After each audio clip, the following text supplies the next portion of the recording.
thank you very much to Professor Roland Buhl for giving us an interview here at the Pneumo Update 2015 in Budapest, where you are the scientific chair. First, I would like to ask you, what is the conception of this kind of update meeting? Why is it specific? We are here in Budapest to give doctors from all over Europe the opportunity within a 2-day meeting to learn everything which, from the perspective of experts in their field, was relevant in the last year or two. So this is a very unique opportunity for doctors to get a complete update in the pulmonary field of recent developments that may be relevant for their daily work without having to go to different meetings. Just in one meeting, all the important fields in pulmonary medicine from real experts in their field, and I think this is the easiest and most convenient way to stay updated in the pulmonary field. Can you mention some of the topics which are really in the focus of scientific interest in this meeting? I was just in my lecture summarizing what I think is relevant in the asthma field.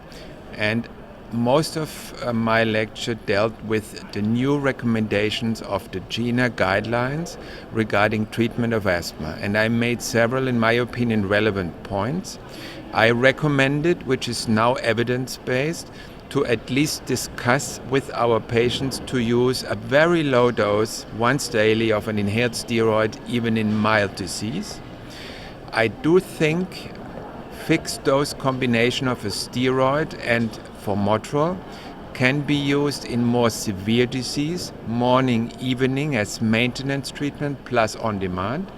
And in selected patients, such a ICS formoterol combination can also be used purely on demand, in particular in patients who have problems with using, for instance, inhaled corticosteroids on a long-term basis. Another important addition to the treatment recommendation is that after approval last year in September, tiotropium, an anticholinergic, is now recommended on top of inhaled corticosteroid and a long-acting beta-2 agonist in patients who cannot be controlled with the two drugs alone.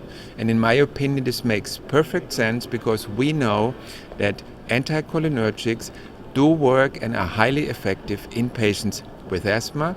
To be fair, so far we have data only for tiotropium, which is why only tiotropium is approved in this indication in asthma. And finally, I think the most important field in asthma at the moment is severe disease, severe asthma. Here, GINA clearly make the point that in patients with severe disease, anti-IgE, omalizumab, is an integral part of our treatment strategy and should be considered in patients with severe allergic asthma, and this is why it has now moved up the ladder on top of recommendations in patients with very severe disease. In addition, I focused on new monoclonal antibodies which will be available very soon, which in my opinion force us to have a very careful look at patients with severe disease to find out which patients may benefit from anti-IgE omalizumab and which patient may be rather put on another monoclonal antibody. You've also talked about the importance of biomarkers. Could you tell us a few words about this? Yes, this is a new development in asthma. We have learned that to better characterize patients, we need to look at biomarkers. For a long time, we use like immunoglobulin E and skin prick tests to identify patients who are allergic and who may benefit from anti-IgE.